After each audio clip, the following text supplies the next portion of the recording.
Good morning बच्चों। तो कैसे हैं आप सब? I am Preeti. I hope कि आप लोग बहुत अच्छे होंगे, मस्त होंगे, खुशहाल होंगे। तो कल हम आप लोग को पढ़ाए थे Indian architecture.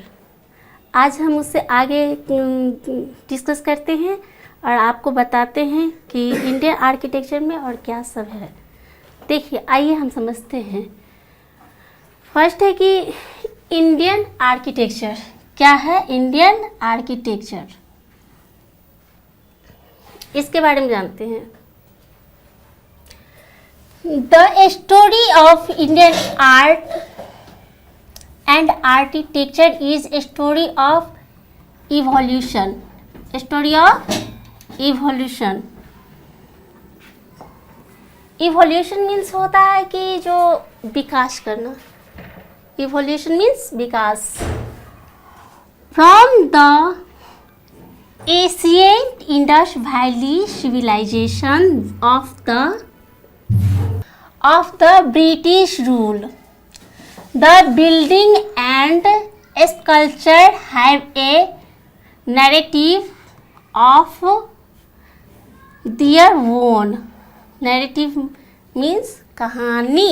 The emergence and decay of great empires. Decay of great empires. The evolution of foreign rules. क्या है? Foreign rules. Who gradually became indigenous and the confluence of different cultures. क्या करा? confluence of different culture and styles. क्या कर रहा है? and styles all reflected in the evolution or reflected in the evolution of Indian architecture and sculpture. क्या कर रहा है? Indian architecture and sculpture. अब इसका हम हिंदी में डिटेल समझेंगे। क्या कर रहा है? इंडियन आर्किटेक्चर यानी कि भारतीय वास्तुकला। क्या कर रहा है? भारतीय वास्तुकला। भारतीय कला और आर्किटेक्चर की कहानी विकास की कहानी है। भारतीय कला और आर्किटेक्चर यानी कि वास्तुकला की कहानी जो है एक विकास की कहानी है। किसकी कहानी है? विकास की। कि हमारे भारत में धर्म, पुरानी सभ्यताओं का कैसे कैसे विकास हुआ, उन सब के बारे में जानना है। जैसे में पुरानी सिंधु घाटी सभ्यता से लेकर ब्रिटिश राज तक इमारतों, पुरानी सिंधु सभ्यता से लेके ब्रिटिश रूल्स, ब्रिटिश राज की इमारत और मूर्तियों की एक अपनी छवि है, अपनी एक कहानी है। क्या है? अपनी एक कहानी है। बड़े साम्राज्यों का बनना और ख़त्म होना। बड़े साम्राज्यों का बनना और ख़त्म होना कि कैसे कैसे भारत में बड़े बड़े साम्राज्य बने, उनका कैसे कैसे खात्मा हुआ, कैसे कैसे पतन हुआ, उन सब की एक कहानी है। विदेशी शासकों का हमला।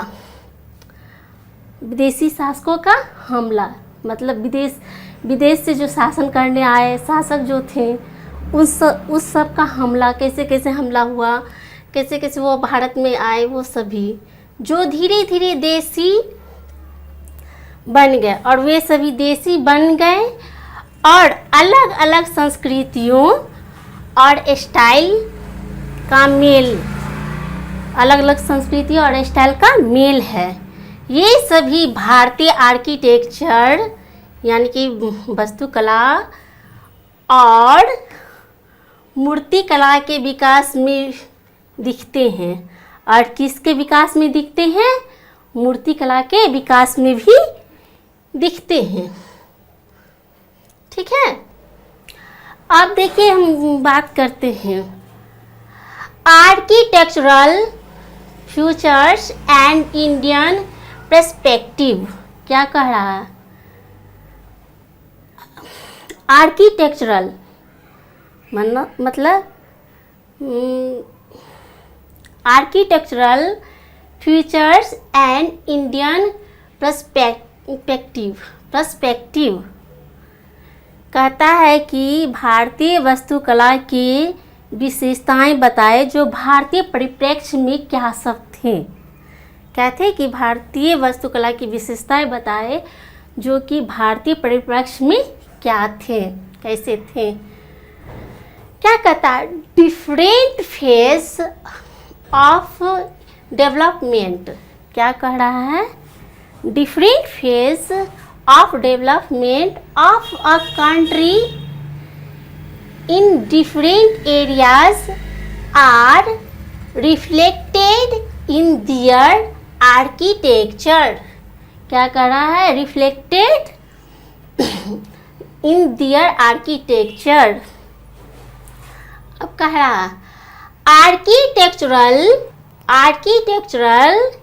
structures of region। क्या कहता है? स्ट्रक्चर्स ऑफ रीजन, यानी कि रीजन यहाँ पे क्षेत्र होगा। सभी क्षेत्र में अलग अलग क्षेत्र में अलग अलग तरह के मतलब स्ट्रक्चर्स बने होंगे। आल्सो रिफ्लेक्ट द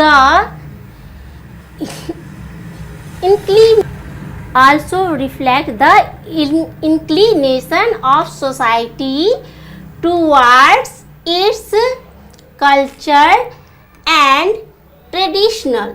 क्या कह रहा है? Culture and tradition. Most of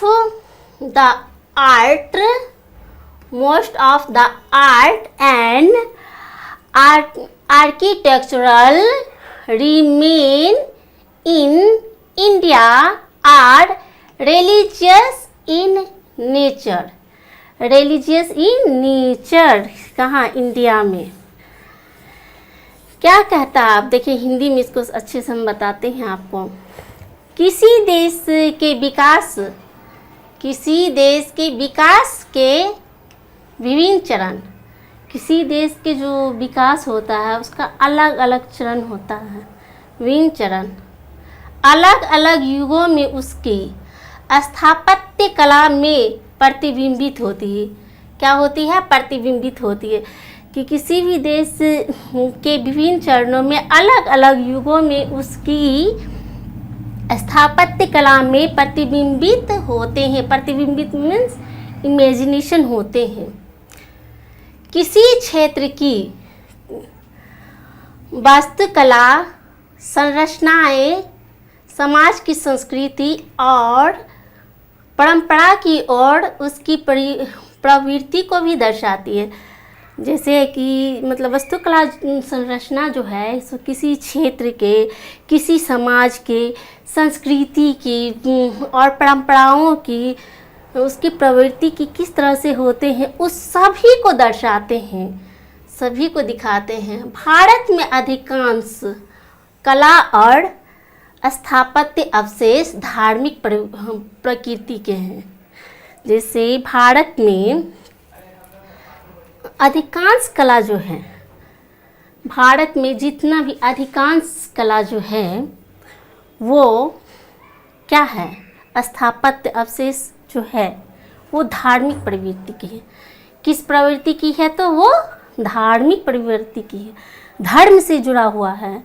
ज़्यादातर भारत में मंदिर जो भी हो या बने हुए जैसे ताजमहल हुआ, आगरा फोर्ट हुआ, ये सभी जैसे कि धार्मिक में है। सोमनाथ की मंदिर, खजुराहो की मंदिर, गया में है भगवान बुद्ध की मंदिर। ये सभी मंदिर जो है सो एक पुरानी मंदिर हैं जो धार्मिक प्रवृत्ति की हैं। ये सभी जैसे कैलाश मंदिर, ये सभी मंदिर धार्मिक प्रवृत्ति की है? आइए जानते हैं। अर्ली टेम्पल ऑफ इंडिया, क्या कह रहा है अब? Early temples of India included Deogarh in Uttar Pradesh and Nachna Kuthara temple in Madhya Pradesh. क्या कह रहा? अर्ली टेम्पल, जितनी पुरानी से पुरानी जो टेम्पल है, मंदिर है, उसमें सबसे प्रसिद्ध मंदिर है देवगढ़ मंदिर। प्रसिद्ध मंदिर, पुरानी मंदिरों में से प्रसिद्ध मंदिर कौन सा है? देवगढ़ मंदिर, जो उत्तर प्रदेश में है। और नासना कुठार मंदिर, कौन सा मंदिर है? नासना कुठार मंदिर, जो कहाँ है? मध्य प्रदेश में है। क्या है? मध्य प्रदेश में है। विच आर सिंपल स्ट्रक्चर, जो कि सिंपल स्ट्रक्चर से बना हुआ है। Rock cut structure in India exhibit an impressive piece of Asian Indian art। क्या कर रहा है? Piece of Asian Indian art। Bharat के, अब हिंदी में समझते हैं हम इसे, भारत के प्रारंभिक मंदिरों में, क्या पहले ही बता दिए कि भारत के सबसे पुरानी मंदिरों में, पुरानी हो या प्रारंभिक हो, जो भी प्रारंभिक मंदिरों में उत्तर प्रदेश के देवगढ़, उत्तर प्रदेश में जब हम लोग जाएंगे तो उत्तर प्रदेश में एक देवगढ़ मंदिर है जो बहुत पुरानी भारतीय सभ्यता पर बनी हुई है। और मध्य प्रदेश के नाचना कुठारा मंदिर, नाचना कुठारा मंदिर जो है, नाचना कुठार मंदिर, वो भी शामिल है। वो भी क्या है? पुरानी वास्तुकला पे ही बनी हुई है, जो संरचना में सरल है, एकदम सिंपल सा है, सरल सा है। हाँ, और भारत में शिलालेख खंड, रॉक कट, इसको इंग्लिश में क्या कहते हैं? शिलालेख खंड को इंग्लिश में कहते हैं रॉक कट। संरचनाएं प्रारंभिक कला एवं प्रभावशाली का उदाहरण प्रस्तुत करती हैं। ठीक है, जैसे ये सभी जितने भी मंदिर हैं, वो सभी भारतीय कला का एक प्रभावशाली प्रभावशाली उदाहरण प्रस्तुत करती है। उसको जब हम लोग देखते हैं तो बहुत खुश होते हैं, बहुत इमेजिनेशन होता है कि हमारे भारत में भी इतने पुराने मंदिर हैं जो अभी भी लगता है जीवित है, जिनसे लगता है कि हम अभी भी बातें कर सकते हैं, वो इतनी खूबसूरत है। Cave in Indian are linked with different religions. क्या कर रहा है? केव जो है, cave in India are linked, जो जितने भी इंडिया के आर्ट से लिंक है वो केव है। डिफरेंट रिलीजियस, क्या कहता है? डिफरेंट रिलीजियंस पे है, विभिन्न धर्मों पे हैं। एंड प्रेजेंट द आर्किटेक्चरल, जो अभी भी वास्तुकला के ऊपर ही उपस्थित है। डिफरेंस बिटवीन डिफरेंट स्टाइल्स, जो डिफरेंस बिटवीन क्या है? Different style. The vernacular style, कौन स्टाइल में है? Vernacular style. अच्छा, यहाँ पे एक चीज़ गेस करने की बात है, कभी कभी हमें ये एग्जाम में पूछ देगा कि वर्नाकुलर स्टाइल क्या है, तो क्या कहेंगे हम लोग? उस समय हम यही कहेंगे जो हमारे भारत में पुराने मंदिर जो हैं, जो रॉक कट हैं, जो पहाड़ों को काट कर बनाया गया है, उसे ही हम लोग क्या कहते हैं? Vernacular style. कौन सा style? Vernacular style of architecture. Vernacular style of architectural carried out by local builders, shared many traces। क्या करा? shared many traces and exhibit the respective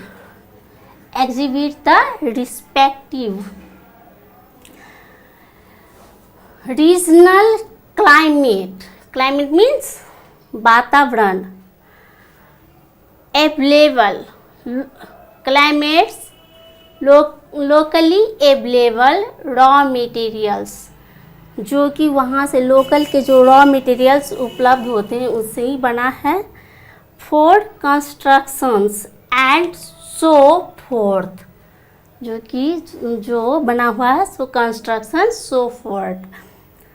अब हम इसको हिंदी में समझते हैं। भारत में गुफाएं विभिन्न धर्मों से जुड़ी हुई है।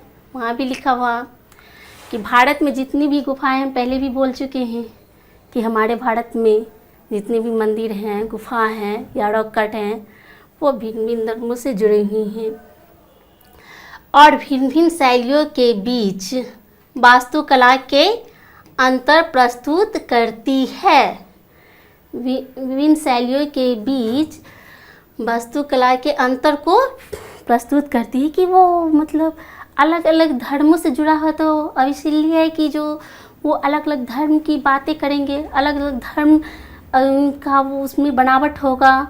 जैसे मान के चलिए जैन धर्म का हुआ, बौद्ध धर्म का हुआ, इस सब का अलग अलग अपना बना हुआ होगा। जैसे स्थानीय निर्माताओं द्वारा अपनाई गई लोक वर्नाकुलर, बताए ही थे वर्नाकुलर क्या होता है। वर्नाकुलर वास्तुकला की शैलियाँ कई समान विशेषताएं साझा करती हैं। शैली जो है वर्नाकुलर शैली जो है कई समान विशेषताओं की साझा करती है, यानी कई समान विशेषताओं के बारे में बताती है और अपने अपने क्षेत्रीय जलवायु निर्माण के लिए स्थानीय रूप से उपलब्ध कच्चे माल आदि को दर्शाती है। कच्चे माल आदि को क्या करती है, वो दर्शाती है। आइकोनोग्राफी, अब क्या कह रहा, iconography is the defense. Iconography is identification of. Iconography is the identification of image based on certain symbols and mythological. क्या करता है,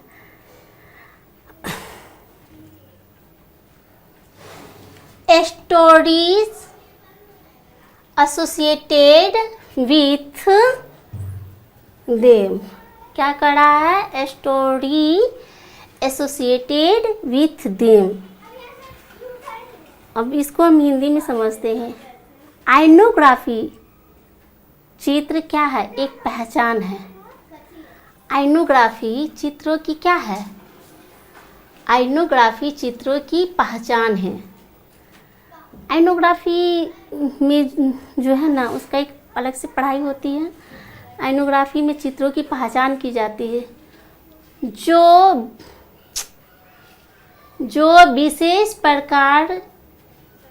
विशेष प्रतीकों और उनसे जुड़ी पौराणिक कथाओं के आधार पर की जाती है। किस पर की जाती है, पौराणिक कथाओं के आधार पर की जाती है। आइकोनोग्राफी के द्वारा चित्र को पहचाना जाता है और उसके विशेष प्रतीक को भी पहचाना जाता है कि इसमें कुछ अलग सा इसका प्रतीक होगा, कोई सिंबल्स होगा, पहचाना जाता है। और उनसे जो जुड़ी हुई कहानियाँ होती है, कथाएं होती, पुराने ज़माने की जो कथाएं होती, क्या कर रहा है, पौराणिक कथाओं के आधार पर की जाती है, पौराणिक कथाओं के आधार पर की जाती है। अब जैसे हम बता रहे हैं क्या है वो कथा, ancient temples of Uttar Pradesh. क्या कहा? Ancient temple of Uttar Pradesh. Uttar Pradesh की जो पुरानी मंदिर हैं, मध्य प्रदेश एंड राजस्थान, उत्तर प्रदेश, मध्य प्रदेश एंड राजस्थान की जो पुरानी मंदिर है, मेड ऑफ सैंड स्टोन, किस किस से बना हुआ? सैंड स्टोन, यानी कि बलुआ मिट्टी से या बलुआ पत्थर से बना हुआ है। Deogarh was built in the early 6th century।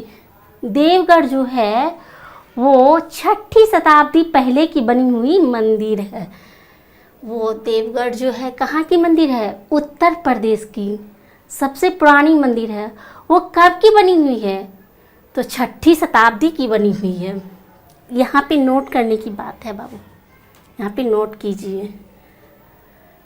Temples of a small dimension, temples of a smaller dimension, छोटे छोटे आकार के, हैव आल्सो बीन कंस्ट्रक्टेड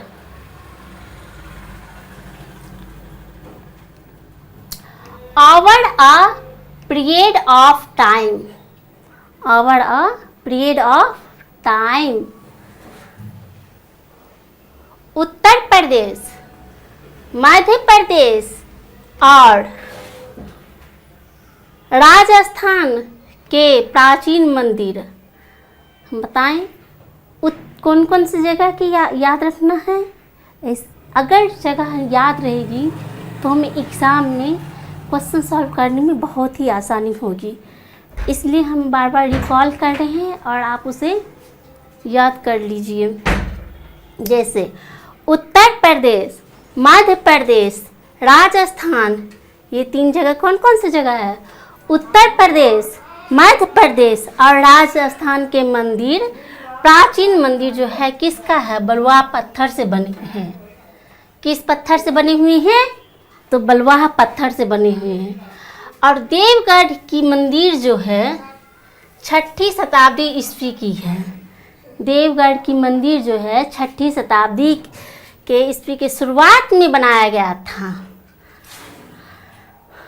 6ठी शताब्दी के शुरुआत में देवगढ़ की मंदिर बनाया गया था।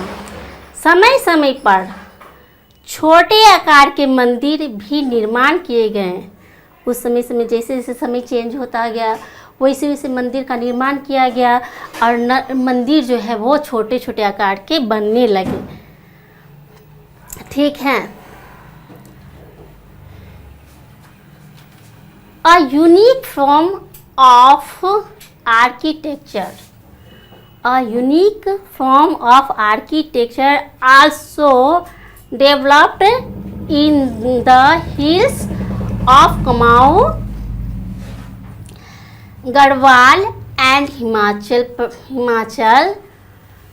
Kumaon, Garhwal, Himachal, a strong Gandhara influence can be seen in Kashmir due to its proximity to Takshila and the northwest क्या लिखा हुआ? Takshashila and the north west frontier, क्या लिखा हुआ है? North west frontier. अब हिंदी में समझते हैं। कुमाऊं, गढ़वाल और हिमाचल की पहाड़ियों में भी वास्तुकला एक अनोखा रूप में विकसित हुआ। कहाँ कहाँ विकसित हुआ? कुमाऊं में, गढ़वाल में और हिमाचल की पहाड़ी में। पहाड़ पे भी हमने बताया था कि पहाड़ पे भी मंदिरों का निर्माण हुआ। तो वो पहाड़ कौन कौन से पहाड़ थे? जैसे कुमाऊं के पहाड़, गढ़वाल और हिमाचल की पहाड़ियाँ वास्तुकला का एक अनोखा रूप में विकसित हुआ। क्या कर रहा है? गांधार कला एक गहरा प्रभाव, गांधार कला का भी गहरा प्रभाव कहाँ से देखने को मिला है? कश्मीर में देखा जाता है, क्योंकि यह तक्षशिला के उत्तर पश्चिम के निकट है। क्या कह रहा? Takshashila and north west frontier, मतलब नॉर्थ वेस्ट फ्रंटियर मतलब उत्तर पश्चिमी सीमा के निकट है। जो कश्मीर में जो देखा गया है इसका प्रभाव, कमाव, गढ़वाल और हिमाचल की पहाड़ियाँ वास्तुकला का एक अनोखा रूप में विकसित हुआ है। गांधार की कला, किसकी कला? गांधार की कला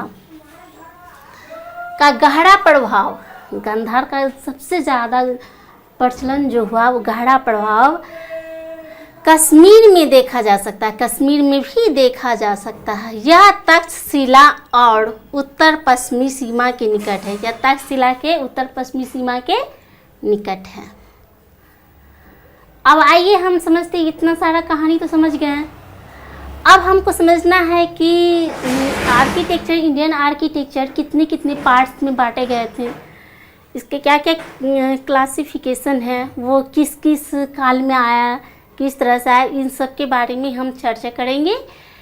तो पहले है कि at first classification of Indian architecture. क्या कह रहा है? क्लासिफिकेशन ऑफ आर्किटेक्चर, भारतीय वास्तुकला का वर्गीकरण, भारतीय वास्तुकला का वर्गीकरण। अब देखिए एशियंट इंडियन के अंदर क्या क्या आता है। तो एशियंट इंडिया के अंदर आता है, पहला है देखिए हड़प्पन आर्ट। क्या आ रहा है? हड़प्पन आर्ट। उसके बाद मौर्य आर्ट, उसके बाद क्या आ रहा है? मौर्यन आर्ट। उसके बाद आ रहा है पोस्ट मौर्यन आर्ट। उसके बाद आ रहा है गुप्त एज आर्ट। उसके बाद आ रहा है साउथ इंडियन आर्ट। ठीक है, ये कितने पार्ट्स में बट गए हैं? 1 2 3 4 5 पार्ट्स में बट चुके हैं। अब इस 5 पार्ट में जो है कौन कौन से आए हैं? ये तो एशियंट इंडिया के अंदर आए हैं। अब जो है सो मिडिवल इंडियाज़ के अंदर क्या क्या आता है वो जानेंगे।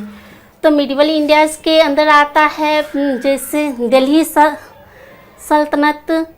क्या आ रहा है? दिल्ली सल्तनत।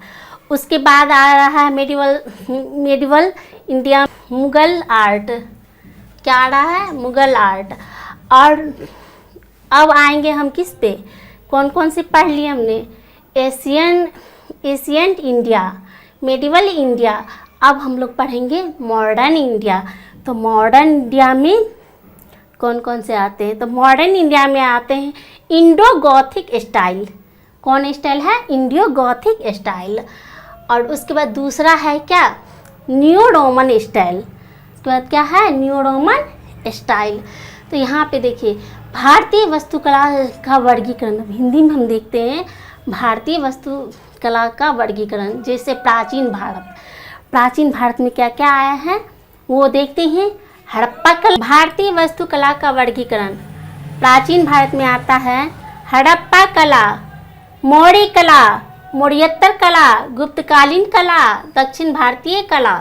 ये इतना आते हैं। कौन कितने पार्ट्स हो गए? 1 2 3 4 5 पार्ट्स हो गए। ये एशियंट हिस्ट्री में आगे एशियंट इंडियन में 5 भाग में बटे हुए 5 पार्ट्स में।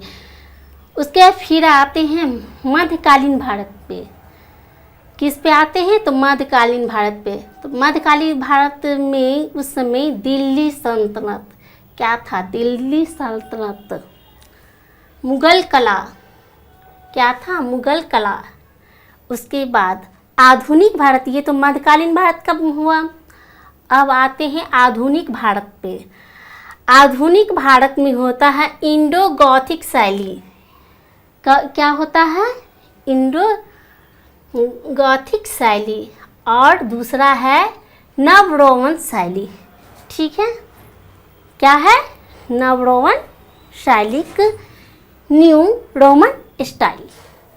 ठीक है। तो ओके बच्चों, आज मेरा क्लास यहीं समाप्त होता है। आई होप कि आप लोग को बहुत ही अच्छा लगा होगा। ओके बाय बाय, और हम नेक्स्ट क्लास फिर लेके आएंगे।